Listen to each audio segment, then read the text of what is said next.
z rozmlácenýho kostela v krabici s kusem jídla. Přinesl jsem si anděla, polámali mu křídla. Díval se na mě oddaně, já měl jsem trochu trému, tak vtiskl jsem mu do dlaně lahvičku od parfému. A proto prosím věř mi, chtěl jsem ho žádat, aby mi mezi dveřmi pomohl hádat, co mě čeká. A co mě čeká.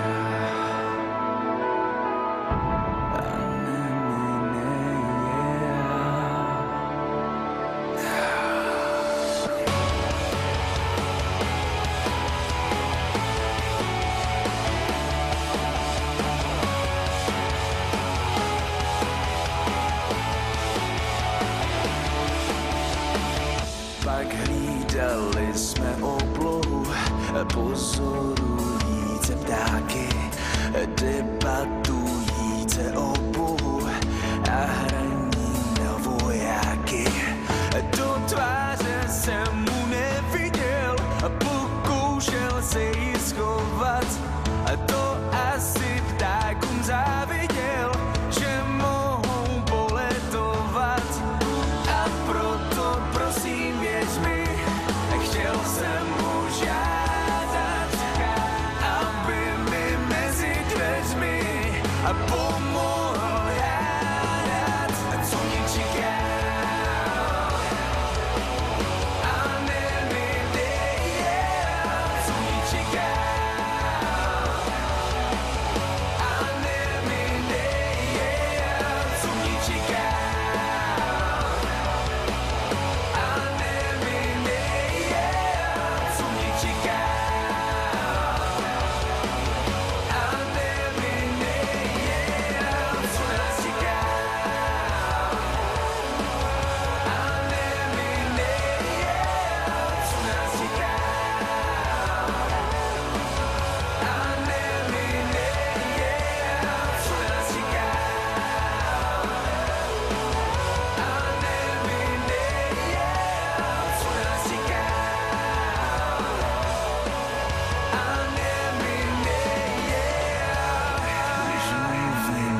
Sděloval u okna do ložnice, já křídla jsem mu ukoval, zmus z ní nábojnice.